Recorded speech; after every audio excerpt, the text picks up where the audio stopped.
Emily Carter's feet ached with a particular exhaustion that came from a 12-hour shift in the hospital's emergency department, the kind of tiredness that settled deep into her bones and made even simple walking feel like considerable effort. She had worked as a trauma nurse for nearly 6 years now, long enough to know exactly how to push through fatigue when necessary, but tonight's walk home felt considerably longer than usual. The evening air carried a slight chill as she moved along the quiet downtown street, her mind still processing the difficult cases she'd managed throughout her demanding shift. She was only 3 blocks from her apartment when she noticed a well-dressed man walking briskly ahead of her, his expensive dark coat and confident stride suggesting someone considerably important, someone entirely out of place in her modest neighborhood. Emily had barely registered his presence beyond passing curiosity when he suddenly stumbled, his hand flying to his chest as he staggered sideways before collapsing heavily onto the sidewalk. Her nursing instincts overrode her exhaustion immediately, years of emergency training activating without conscious thought as she rushed forward, dropping her bag beside the fallen stranger.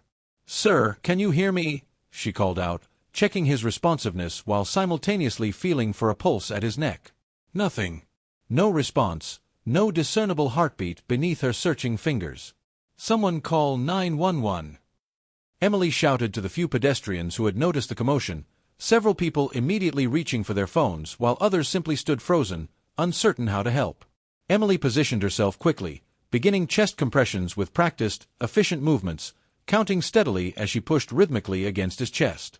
After 30 compressions, she tilted his head back carefully, pinched his nose, and delivered 2 rescue breaths directly into his mouth, watching his chest rise with each breath before returning immediately to compressions. The stranger's face, handsome despite its current gray, lifeless pallor, remained completely unresponsive as she continued the exhausting cycle of compressions and breaths, her own heart pounding with focused determination despite her tired muscles screaming with strain. "Come on," she muttered under her breath, continuing the demanding rhythm. "Stay with me."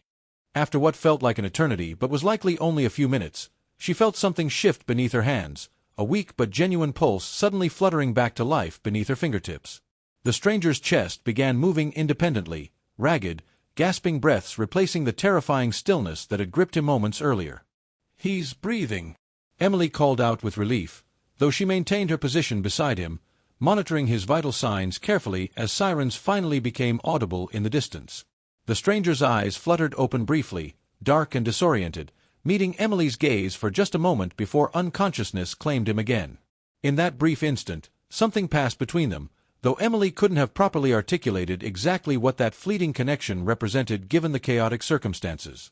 Paramedics arrived within minutes, quickly taking over his care with professional efficiency, Emily providing clear, concise information about what she'd witnessed and the emergency intervention she'd performed. "You saved his life," one paramedic told her, genuine appreciation evident in his voice as they prepared to transport the still unconscious stranger. "Whatever caused this cardiac event, if you hadn't intervened immediately, he wouldn't have survived until we arrived." Before Emily could respond, or even properly process the paramedic's grateful assessment, 3 black vehicles suddenly appeared, screeching to a halt along the street. Several large, serious-looking men emerged, moving with unusual urgency and authority that immediately shifted the scene's atmosphere from routine medical emergency into something considerably more tense and unusual. "We'll take him from here," one of the men announced firmly, his tone carrying unmistakable authority despite the paramedic's obvious confusion at this unexpected intervention. "Sir, this man requires immediate hospital transport," the lead paramedic protested. "We can't simply release him to—" "He has private medical arrangements," the man interrupted, something in his controlled but clearly dangerous demeanor discouraging further argument. Money changed hands quickly, quiet, urgent conversation occurring that Emily couldn't fully hear from her position slightly removed from the immediate confrontation. Within minutes, despite the paramedic's obvious professional concerns, the stranger was transferred into one of the waiting black vehicles, the entire group departing with the same swift, coordinated efficiency with which they'd arrived. Emily stood on the sidewalk, genuinely stunned by the surreal turn this ordinary evening walk had taken. She hadn't even learned the stranger's name, had no way to follow up on his condition or confirm he'd received proper continued medical care beyond her emergency intervention. "That was strange," one of the paramedics commented, genuine confusion evident in his voice as he packed away unused equipment. "Whoever that man was, someone clearly has considerable resources and influence to simply override standard emergency protocol like that." Emily nodded slowly, her own confusion mixing with lingering adrenaline from the intense, unexpected emergency intervention. She gathered her dropped bag and continued the remaining short walk home, her mind repeatedly returning to the stranger's brief, disoriented gaze meeting hers in that fleeting moment of consciousness. 3 days later, exhausted after another demanding hospital shift, Emily settled onto her couch with a cup of tea, turning on the evening news out of habit rather than genuine attention. She had almost missed the report entirely, her mind wandering toward tomorrow's schedule, when a familiar face suddenly appeared on her television screen, freezing her attention completely. In local news tonight, the anchor reported, sources confirmed that Alexander Kane, believed to be the head of one of the city's most powerful criminal organizations, was hospitalized earlier this week following what authorities are calling a serious medical emergency. Kane, long suspected of controlling significant illegal operations throughout the metropolitan area, has largely avoided direct law enforcement action despite considerable ongoing investigation into his organization's activities. Emily stared at the screen, genuine shock flooding through her chest as she recognized the same face she'd desperately performed CPR on just days earlier, the same stranger whose life she'd fought to save on that quiet downtown sidewalk. She had saved the life of the city's most feared mafia boss, and she had absolutely no idea what that unexpected, dangerous connection might eventually mean for her own carefully ordinary, previously uncomplicated existence. Alexander Kane woke slowly in his private medical suite, disoriented and considerably weaker than he could remember ever feeling in his adult life. Dr. Reeves, his organization's trusted personal physician, stood nearby, checking monitors with careful, professional attention. "You're finally awake," Dr. Reeves said, genuine relief evident in her voice. "How are you feeling?" "Like I've been struck by a truck," Alexander said, his voice carrying rough, unfamiliar weakness. "What exactly happened to me?" Dr. Reeves's expression grew serious. "You suffered a severe cardiac event, Alexander. Preliminary toxicology results suggest you were poisoned, something introduced into your system that specifically targeted your cardiovascular system." Alexander absorbed this information with genuine, sharp alarm despite his physical weakness. "Poisoned by whom?" "That remains under investigation," Dr. Reeves said carefully. Though given the specificity and sophistication of the substance used, this wasn't a random or amateur attempt. Alexander's mind raced through possible suspects, the considerable number of enemies and rivals his dangerous position had accumulated throughout his years leading his organization. "How did I survive?" he asked. Cardiac events this severe typically prove fatal without immediate, proper intervention. "That's actually the remarkable part," Dr. Reeves said, something almost amazed evident in her professional tone. "According to the paramedics who eventually reached you, a bystander performed immediate CPR, successfully restarting your heart before proper medical support arrived. Without her intervention, you almost certainly wouldn't have survived." Alexander felt something shift uncomfortably in his chest at this revelation, memories fragmenting and unclear from those terrifying moments of collapse and disorientation. "Who was she?" "Unknown," Dr. Reeves admitted. "Your security team retrieved you from the scene before proper identification could be established with the woman who saved you." Genuine frustration building despite his physical weakness, Alexander immediately called for Marcus, his head of security, who arrived within minutes with obvious concern evident in his expression. "I need to know who saved my life," Alexander said firmly, his voice carrying authority despite his weakened condition. "The woman who performed CPR before your team arrived at the scene." Marcus's expression carried genuine discomfort.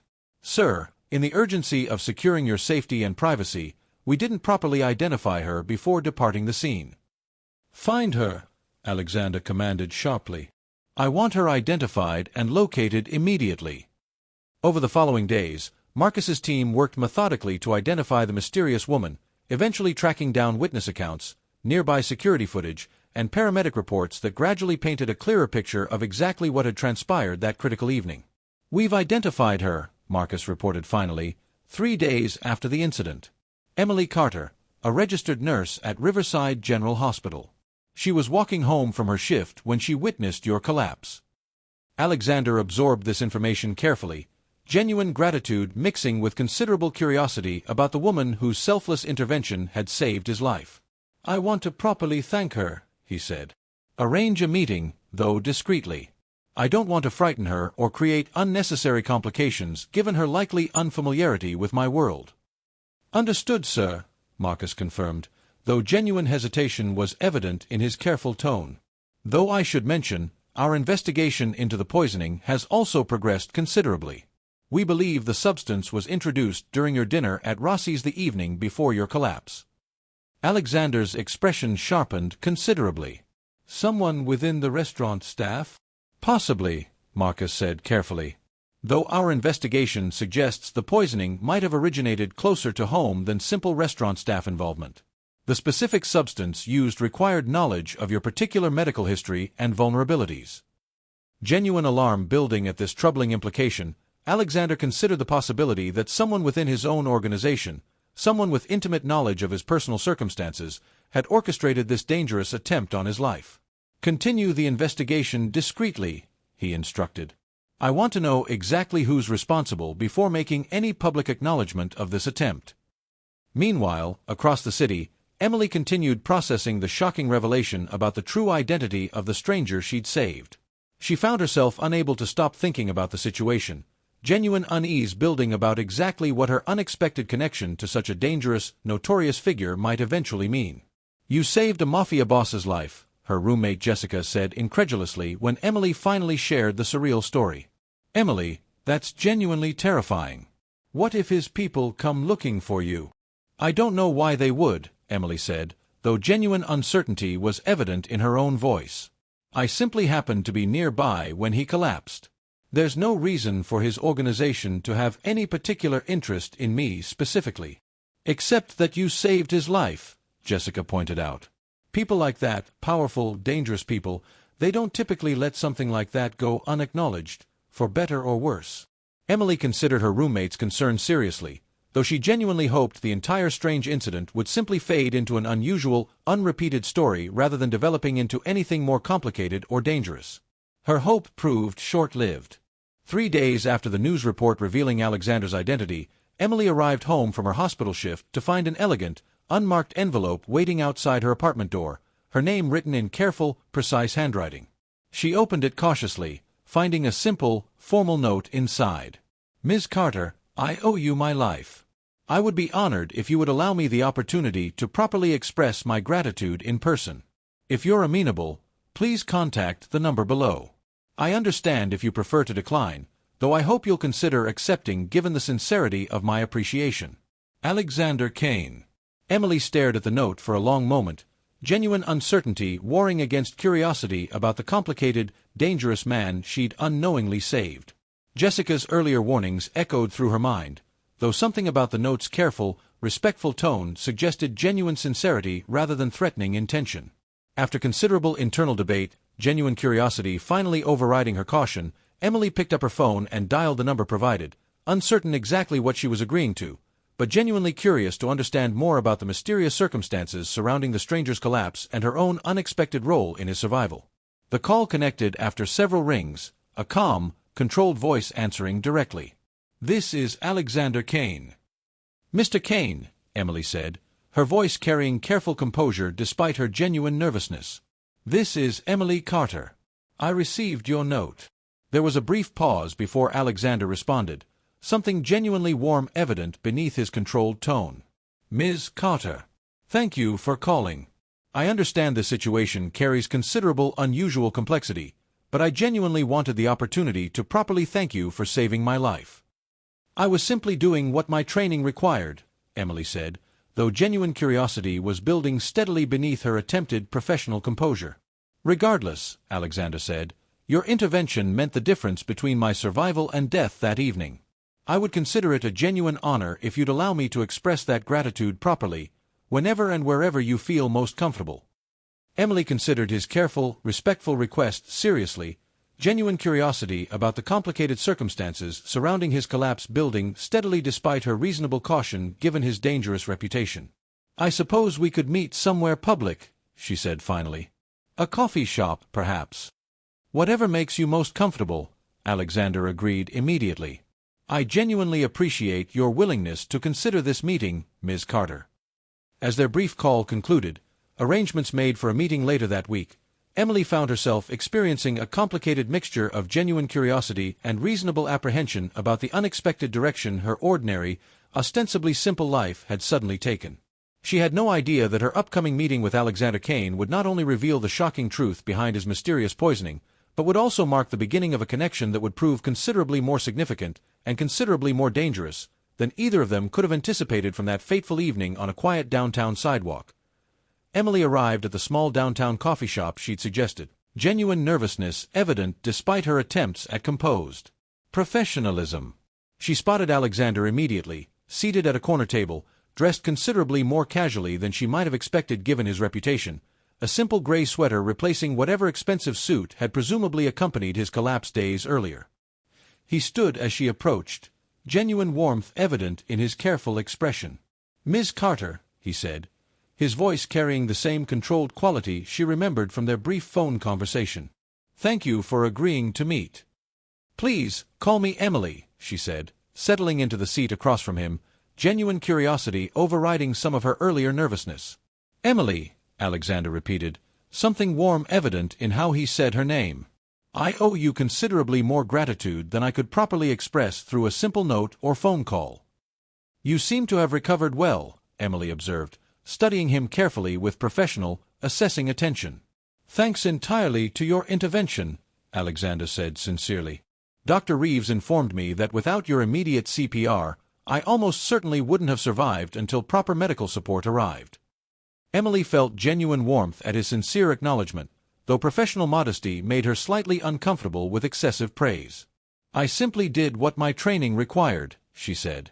Any nurse would have responded similarly given the circumstances. "Perhaps," Alexander said, "though not every nurse would have remained so calm and effective under such genuinely frightening circumstances. Your composure, your clear knowledge of proper technique, that made a considerable difference."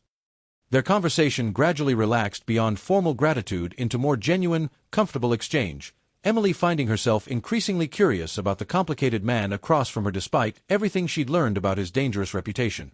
"I have to ask," she said finally, genuine curiosity overriding her earlier hesitation, "what actually caused your collapse?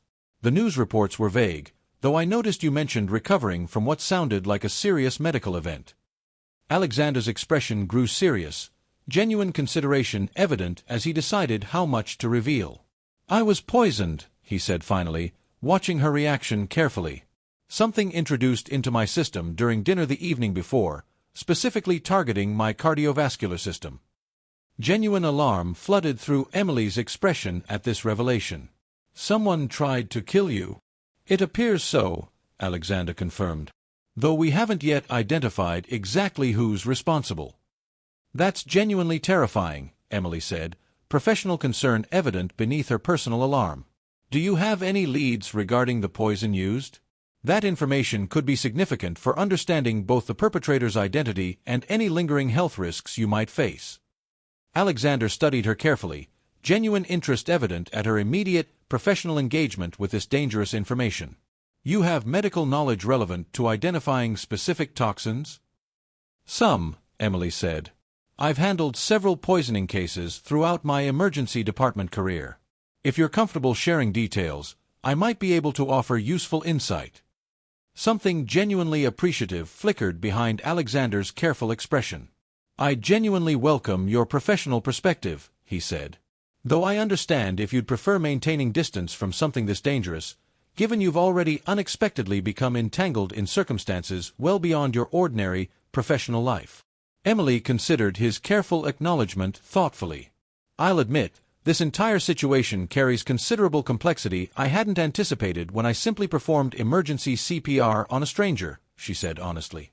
"But I'm genuinely curious, and if my knowledge might actually help identify who's responsible for trying to kill you, I'd like to offer whatever assistance I can provide." Their conversation continued deepening over the following hour, Emily's genuine curiosity and professional expertise proving considerably valuable as Alexander shared what limited information his medical team had gathered regarding the poison's specific properties. "Based on the described symptoms and the specific cardiovascular targeting," Emily said thoughtfully, "this sounds consistent with a rare compound derived from certain plant toxins, something requiring considerable specialized knowledge to properly synthesize and administer effectively." "That aligns with what our own investigation has suggested," Alexander said, genuine appreciation evident in his tone. Someone with specific medical or pharmaceutical knowledge was likely involved in creating and administering this particular poison. Do you have anyone within your organization with that kind of specialized background? Emily asked carefully. Alexander's expression grew troubled at her pointed question. Unfortunately, yes, he admitted. Several individuals within my organization possess relevant medical or scientific training, given the practical necessities of our particular business. That must be considerably difficult, Emily said sympathetically, suspecting people you presumably trust significantly, given the intimate knowledge required to execute this kind of sophisticated attack. It is, Alexander acknowledged, genuine vulnerability evident beneath his controlled composure. Trust has always proven complicated within my world, though this situation has made that complexity considerably more personal and immediate. As their meeting concluded, both genuinely reluctant to end their unexpectedly comfortable, meaningful conversation, Alexander asked carefully, "Would you be willing to meet again? Perhaps to discuss this investigation further, though I'll admit, I'd also simply enjoy the opportunity to continue our conversation beyond purely practical purposes." Emily felt genuine warmth at his sincere request, appreciating how considerably different this thoughtful, curious man seemed from the feared, dangerous reputation she'd learned about through news reports. "I'd like that," she said honestly. Meanwhile, within Alexander's organization, the individual responsible for his poisoning had been monitoring developments with increasing alarm. Dr. Patricia Wells, a longtime member of Alexander's medical support team who had secretly been working with a rival organization seeking to eliminate Alexander and claim his territory, watched news of his continued recovery with genuine, growing anxiety. "He's recovering faster than anticipated," she reported urgently to her rival contact during a carefully arranged private meeting. "And now he's apparently developed some kind of connection with the nurse who saved him."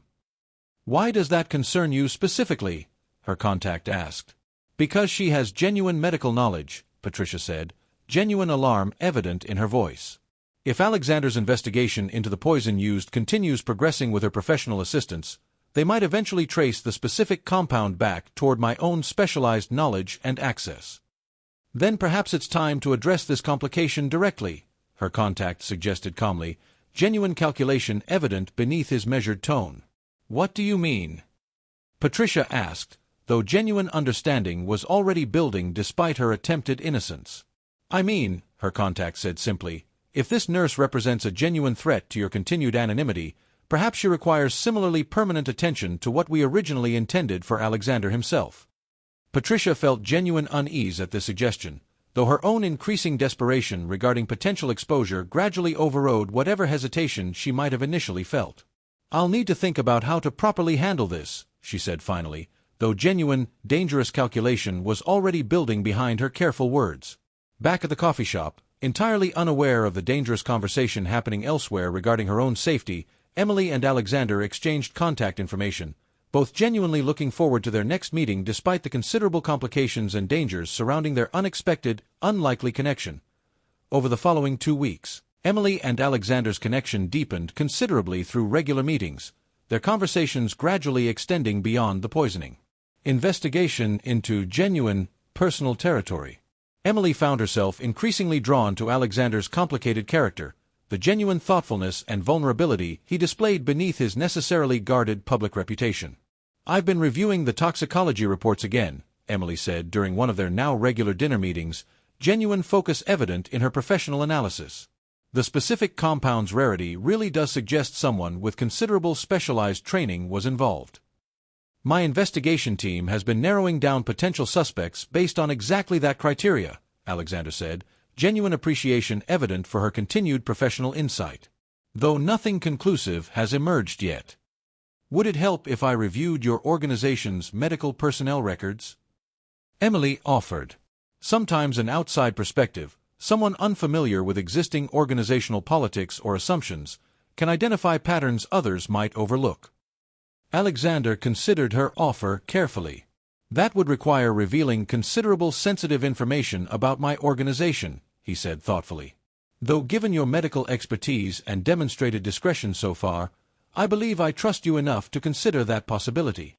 Genuine warmth flooded through Emily's chest at his sincere acknowledgement of trust, understanding the significant weight such an admission carried given his necessarily guarded existence. "I'm honored by that trust," she said sincerely. "And I'll treat whatever information you share with appropriate seriousness and discretion." The following day, Alexander arranged for Emily to review carefully selected personnel files from his organization's medical support team, working alongside Marcus to ensure proper security protocols while allowing her professional expertise genuine access to relevant information. As Emily worked through the files methodically, her professional training identifying subtle inconsistencies and patterns that Alexander's security team, lacking her specific medical background, had previously overlooked, she gradually narrowed her focus toward one particular name, Dr. Patricia Wells. "This is interesting," Emily said, showing Marcus a particular section of Dr. Wells's professional history. "Her specialized training in toxicology seems considerably more extensive than her current role within your organization would typically require." Marcus studied the information carefully, genuine concern building at this potentially significant discovery. "I'll need to verify this properly," he said, "though this certainly warrants serious investigation."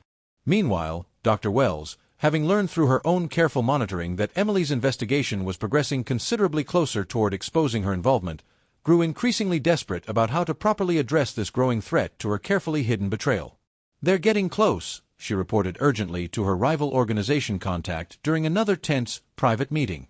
"The nurse's professional insight is proving considerably more valuable to Alexander's investigation than I initially anticipated."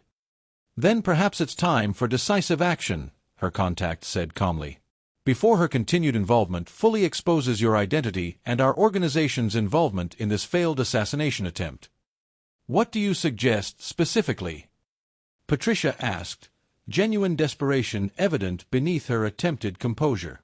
"Eliminate the immediate threat," her contact said simply. "The nurse represents your greatest current vulnerability. Removing that vulnerability protects both your continued anonymity and our organization's broader interests." Patricia felt genuine unease at this cold, calculated suggestion, though her mounting desperation regarding potential exposure gradually overcame whatever reservations remained. "I'll need to consider how to properly execute this without drawing additional suspicion toward myself," she said finally, dangerous calculation evident in her careful planning. Back within Alexander's secure compound, Emily continued her methodical investigation, entirely unaware of the dangerous plot now specifically targeting her safety. She had grown genuinely comfortable within Alexander's world, appreciating the intellectual challenge of contributing meaningfully toward identifying his would-be assassin.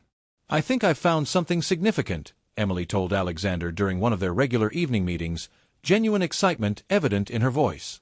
"Dr. Wells's personal financial records, which I discovered through some additional research your team helped facilitate, show unusual deposits that don't align with her official salary or documented income sources." Alexander's expression sharpened considerably at this revelation.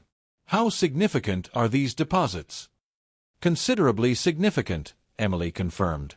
"Multiple deposits totaling nearly $200,000 over the past 6 months, all originating from an offshore account we haven't yet successfully traced to its ultimate source." Genuine anger flickered behind Alexander's controlled expression. "This strongly suggests Dr. Wells received payment for her involvement in my poisoning." "That would be my professional assessment as well," Emily said carefully. "Though I want to emphasize, we don't yet have absolute, conclusive proof. This evidence is significant, but properly confirming her direct involvement requires additional investigation." "I understand the importance of proper confirmation," Alexander said, "though this represents considerable progress toward finally identifying who's responsible for trying to end my life." As their conversation continued, Marcus entered urgently, his expression carrying genuine alarm. "Sir, we have a problem," he said sharply. "Dr. Wells has requested access to the medical archive where certain sensitive records are stored, specifically citing needs related to ongoing patient care documentation." "That seems unusual given current circumstances," Alexander observed, genuine suspicion evident in his tone. "Precisely my concern," Marcus confirmed. "I believe she may have discovered our investigation is specifically focusing on her records and financial history." Alexander's expression hardened with genuine, controlled fury. "We need to secure her immediately before she can destroy evidence or attempt any further dangerous action." As Marcus departed to coordinate this urgent security response, Alexander turned to Emily, genuine concern evident in his expression. "Given how directly your investigation has apparently threatened Dr. Wells's continued anonymity, I'm genuinely worried about your immediate safety." "I appreciate your concern," Emily said, though genuine unease was building steadily within her own chest at this troubling development. "Though surely, with proper security measures, I should remain adequately protected." "I won't take unnecessary risks with your safety," Alexander said firmly. "Not after everything you've done, both saving my life initially and now helping identify who's responsible for trying to end it." Their conversation was interrupted by Marcus's urgent return, his expression carrying genuine alarm that immediately escalated the tension within the room. "Sir, Dr. Wells has disappeared from the compound entirely. Security footage shows her departing approximately 20 minutes ago, before we could properly intercept her." "Where is she now?" Alexander demanded sharply. "Unknown," Marcus admitted. "Though given the timing, I believe she may already suspect the extent of our investigation, and I'm genuinely concerned about what desperate action she might attempt next." Genuine fear building rapidly within Emily's chest as she processed the implications of Dr. Wells's sudden, alarming disappearance, she found herself instinctively moving closer to Alexander, genuine vulnerability evident despite her attempted professional composure. "What does this mean for my safety?" she asked, genuine concern evident in her voice. Alexander's expression carried genuine, protective determination as he considered her legitimate question. "It means," he said firmly, "that I won't allow anything to happen to you, regardless of whatever desperate action Dr. Wells might be planning. I intend to ensure your complete safety, absolutely and without compromise." Alexander immediately arranged comprehensive security around Emily, assigning 2 dedicated guards to accompany her at all times while his broader organization worked urgently to locate Dr. Wells before she could execute whatever desperate plan her exposed betrayal had likely motivated. "I don't want you returning to your apartment tonight," Alexander said firmly as they discussed proper safety arrangements. "Dr. Wells has demonstrated considerable resourcefulness given her involvement in the original poisoning attempt. I won't underestimate what she might attempt next." "What about my hospital shifts?" Emily asked, genuine concern evident in her voice about the practical complications this dangerous situation was creating within her professional life. "I'll arrange proper security escort for your regular obligations," Alexander said. "Though I genuinely prefer you remain within secure locations until we've properly resolved this situation." Emily reluctantly agreed to Alexander's careful precautions, genuine anxiety building despite her attempts at composed acceptance of these significant disruptions to her previously ordinary existence. 2 days passed with no confirmed sighting of Dr. Wells, Alexander's organization maintaining constant vigilance while continuing their investigation into her extensive network of contacts and potential hiding locations. Emily remained within Alexander's secure compound, their growing personal connection providing some comfort despite the genuine tension surrounding their continued search for the dangerous missing traitor. On the 3rd evening, as Emily prepared to complete a scheduled hospital shift under careful security escort, her phone rang with an unfamiliar number. "Genuine caution building," she answered carefully. "Emily Carter?" a woman's voice asked, something carefully controlled evident beneath its surface calm. "Yes," Emily confirmed cautiously. "Who is this?" "Someone who needs your professional expertise urgently," the woman said. "There's been a medical emergency, and I understand you possess considerable relevant experience that could genuinely help." Emily's nursing instincts, trained toward immediate response regarding medical emergencies, initially overrode her reasonable caution given recent circumstances. "What kind of emergency?" she asked. "A child," the woman said, genuine urgency evident in her careful tone. "Severe allergic reaction, though we're some distance from the nearest hospital. Please, I desperately need your help." Genuine conflict built within Emily's chest, professional obligation warring against Alexander's explicit safety instructions given current dangerous circumstances. "I need to arrange proper security escort before." "There's no time," the woman interrupted urgently. "Please, the address is 47 Riverside Lane. I'm genuinely desperate." The call ended abruptly before Emily could properly respond, leaving her with an agonizing decision between professional medical obligation and Alexander's careful safety precautions. Her nursing instincts, trained toward prioritizing genuine emergencies, ultimately overrode her reasonable caution. She informed her assigned security guard of the reported emergency, though something about the situation's urgency led her to make the genuinely dangerous mistake of proceeding toward the location before proper verification could be completed.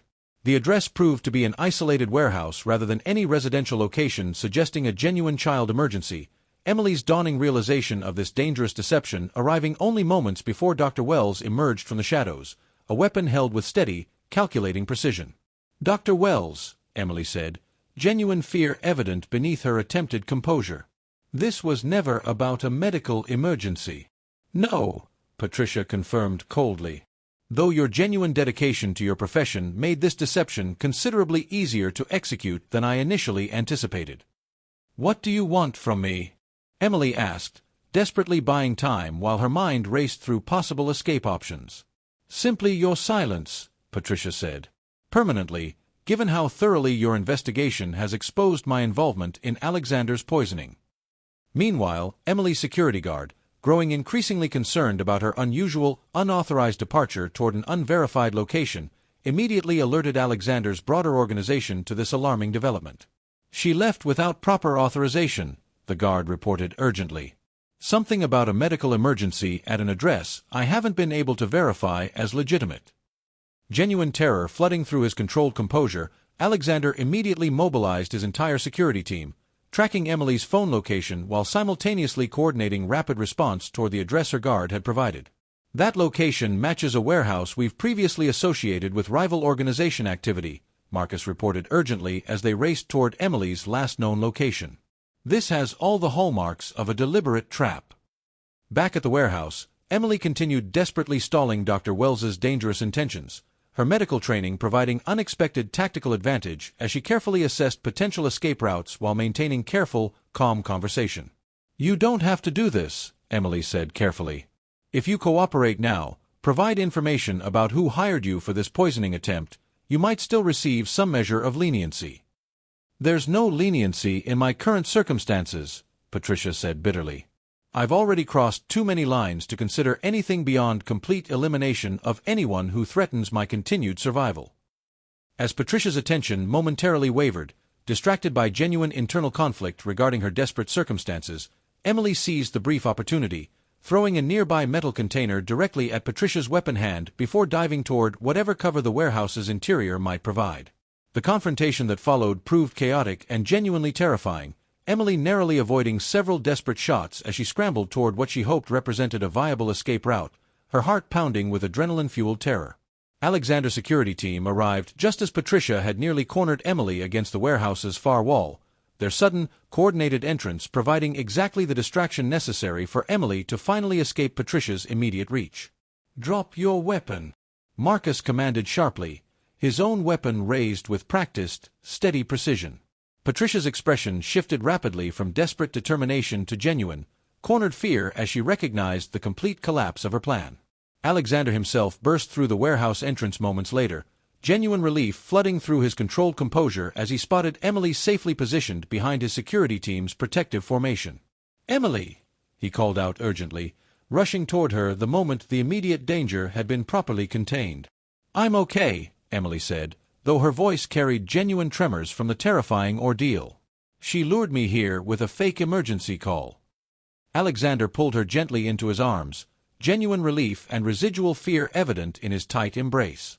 "I should never have allowed you this much independent freedom given the current danger," he said, genuine self-recrimination evident in his voice. "This isn't your fault," Emily said firmly, despite her obvious exhaustion. "My own professional instincts led me into this trap. I should have properly verified the situation before proceeding." As Marcus and his team properly secured Patricia for what would become serious legal consequences given her extensive involvement in both the original poisoning attempt and this subsequent kidnapping scheme, Alexander remained close beside Emily, genuine determination evident in his expression regarding exactly how thoroughly this dangerous chapter needed final, complete resolution. "I need to know everything," Alexander said firmly, addressing Patricia directly despite Emily's continued need for comfort and reassurance. "Who hired you? Which organization sought my elimination?" Patricia, recognizing the complete collapse of her dangerous scheme, finally began revealing the full extent of the conspiracy against Alexander, information that would prove crucial toward ensuring both his continued safety and Emily's genuine, lasting protection moving forward. Dr. Wells's full confession, extracted through careful, methodical questioning over the following days, revealed a rival organization led by a man named Victor Sorensen, who had been patiently planning to eliminate Alexander and seize his territory for nearly a year before finally executing their poisoning attempt. "He offered me considerable payment," Patricia admitted during her formal questioning, genuine resignation evident in her defeated tone. "Enough to finally escape debts I'd accumulated through circumstances I won't bother explaining given how thoroughly I've already betrayed any claim to sympathy." Alexander listened to her complete confession with controlled, focused attention, genuine determination evident in his expression regarding exactly how this dangerous conspiracy needed final resolution. "Where can we locate Sorensen currently?" he asked directly. Patricia provided what information she possessed, genuine cooperation now motivated by desperate hope for reduced consequences given her extensive betrayal and subsequent attempted murder of Emily. Over the following week, Alexander's organization worked methodically to properly address the Sorensen threat, ultimately negotiating a careful resolution that neutralized the danger without triggering the kind of catastrophic, open warfare that direct confrontation might have otherwise created. Sorensen's organization, exposed and weakened by Alexander's careful countermeasures, was forced into a considerably disadvantaged position that effectively ended their ambitious plans regarding Alexander's territory. With the immediate danger finally, genuinely resolved, Alexander found himself facing a different kind of significant decision entirely, one considerably more personal than the dangerous conflicts he'd successfully navigated throughout the preceding weeks.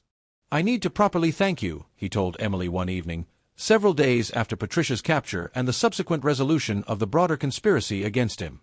"Not simply for saving my life that first evening, but for everything you've done since, your professional expertise, your courage during genuine danger, your willingness to remain connected to my complicated, dangerous world despite every reasonable instinct suggesting otherwise."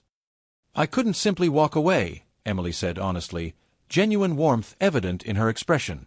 "Not after everything we've experienced together these past weeks." "I've been considering something significant," Alexander said carefully, genuine vulnerability evident beneath his usually controlled demeanor. "These past weeks, getting to know you, building this connection despite the danger and complexity surrounding it, I've discovered feelings considerably beyond simple gratitude for saving my life." Emily felt her heart race at his careful, meaningful words. "What are you saying, Alexander?" "I'm saying," Alexander continued, genuine sincerity evident in his tone, "that I've fallen in love with you, Emily. With your courage, your intelligence, your genuine compassion that led you to save a complete stranger without a moment's hesitation. I understand if my world, my dangerous reputation, makes this feeling complicated or unwelcome. But I couldn't continue without being genuinely honest about what I've discovered." Genuine emotion flooded through Emily's chest at his sincere admission. "Alexander, I've developed the same feelings," she said softly. "These past weeks have shown me a man considerably different from his feared reputation, someone thoughtful, genuinely caring, willing to protect the people he cares about regardless of personal risk." Something profoundly relieved and joyful passed across Alexander's expression at her honest reciprocation. "What does this mean for us moving forward?" he asked, genuine hope evident in his voice. "I think," Emily said thoughtfully, "it means we build something genuine together, carefully navigating the complications your world presents, but choosing each other deliberately despite those difficulties." 6 months later, Emily had transitioned from her regular hospital position into a specialized role consulting with Alexander's organization's medical team, her professional expertise proving genuinely valuable toward ensuring proper security protocols and health management given the particular risks inherent to Alexander's continued position and responsibilities. She maintained her genuine passion for nursing, occasionally returning to emergency department work when her schedule allowed, though her life had expanded considerably beyond her previously ordinary, uncomplicated existence into something she could never have anticipated that fateful evening walking home from an exhausting hospital shift. On a quiet evening, sitting together in Alexander's private garden, both reflecting on the remarkable journey that had brought them together through such unexpected, dangerous circumstances, Emily found herself genuinely grateful for the strange, unlikely path that had led her toward this meaningful, lasting connection. "Do you ever think about that evening?" she asked softly, genuine curiosity evident in her voice. "The moment you collapsed, when everything changed so completely?" "Constantly," Alexander admitted, genuine warmth evident in his expression. "Though I remember very little of the actual event itself, given my unconscious state throughout most of it. What I do remember, clearly, is opening my eyes briefly and seeing your face above mine, genuine determination and care evident even in that fleeting, disoriented moment." "I was genuinely terrified," Emily admitted. though my training simply took over, pushing aside the fear enough to focus entirely on trying to save your life. I'm eternally grateful for that particular training, Alexander said sincerely, reaching for her hand gently. Not simply because you saved my physical life, but because that unexpected intervention eventually led toward discovering genuine happiness I'd never anticipated finding within my complicated, dangerous existence. Emily smiled softly, genuine contentment evident in her expression as she considered the remarkable, unlikely journey that had brought her to this meaningful, lasting connection. I never imagined that simple act of professional duty, performing CPR on a collapsed stranger, would eventually lead me here, to this genuinely meaningful life I've built alongside you. Neither did I, Alexander admitted honestly. Though I've never once regretted the remarkable, unexpected path that connection created for both of us. As they sat together in comfortable, meaningful silence, watching the evening sky gradually shift toward gentle darkness above them, both Emily and Alexander understood clearly that sometimes the most profound, lasting connections arrive through the most unexpected, dramatic circumstances, transforming individual lives in ways neither could have anticipated when their paths first crossed on that ordinary, fateful evening. The simple act of saving a stranger's life had ultimately revealed not just physical survival, but the beginning of something considerably deeper, a connection built through genuine courage, professional dedication, and the willingness to embrace unexpected happiness despite every reasonable complication working against it. Sometimes, Emily reflected, watching Alexander's genuine, contented smile in the gentle evening light, the most meaningful second chances arrive not through grand, dramatic gestures, but through the quiet, determined courage to help a stranger in need, never knowing exactly where that simple act of compassion might eventually lead.